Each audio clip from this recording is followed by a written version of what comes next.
মিথ্যা বলার নাম অপবাদ। কারণ আমি বানায় বানায় দোষ চর্চা করা তো অপবাদ, যেটা বাস্তব সেটা বলেন না, আমি গীবত।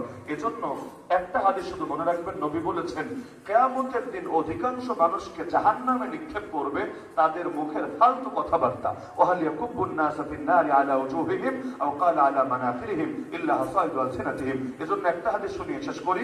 আল্লাহ নবী নিজে বলেছেন, উম্মত আমি তোমাদের জন্য জান্নাতের জামিনদার হয়ে যাব, জান্নাতের গ্যারান্টিদাতা হয়ে যাব।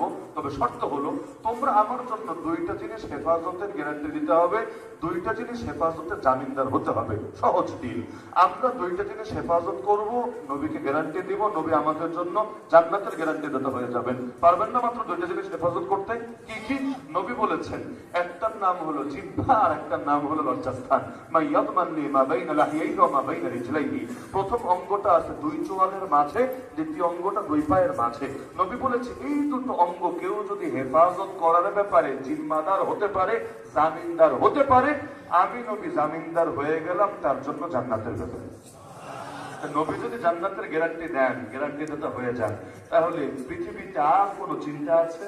কেন? কারণ দুনিয়া সবাই ঠকাতে পারে, আল্লাহ নবী ঠকাবেন এটা কল্পনাও করা যেতে পারে না। আজকে থেকে নিয়ত করেন এই জিহ্বাটারে সামলায় রাখবেন ইনশাআল্লাহ। কথা বলা কমায় দিবেন, প্রয়োজনীয় কথা বলেন, সমস্যার কিছু না।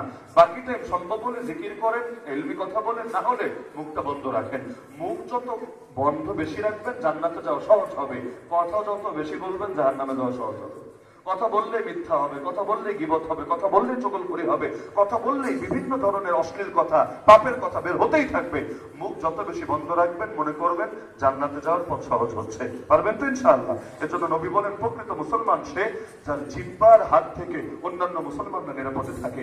এই যে দুটো হক নিয়ে আলোচনা করলাম, এক হলো আল্লাহর হক আর এক হলো বান্দার হক, এই দুটো আদায় করার চেষ্টা করবেন ইনশাআল্লাহ। আর বাকিটার জন্য আল্লাহর কাছে মাফ চাইবেন যে আল্লাহ আমার যতটুকু সাধ্য ছিল করেছি, বাকিগুলো তুমি মাফ করে দিও। রব্বানা তাকাব্বাল মিন্না ইন্নাকা আনতাস সামিউল আলিম ওয়া তুব আলাইনা ইন্নাকা আনতাত তাওয়াবুর রহিম। ইনশাআল্লাহ আল্লাহ আমাদের দুনিয়াকে সুন্দর করবেন, আখিরাতও সুন্দর করবেন। আল্লাহ রাব্বুল আলামিন আজকের এই মাহফিলকে কবুল করুন। যারা অত্যন্ত পরিশ্রম করে আজকের এই মাহফিলের আয়োজন করেছেন সবাইকে জাযায়ে খায়র দান করুন। আপনারা যারা কষ্ট করে দীর্ঘ সময় ধরে বসে আছেন, রাব্বুল আলামিন সবার নাম জান্নাতুল ফেরদৌসের লিস্টে অন্তর্ভুক্ত করুন। আমিন ওয়া আখিরু দাওয়ানা আলহামদুলিল্লাহি রাব্বিল আলামিন। সম্মানিত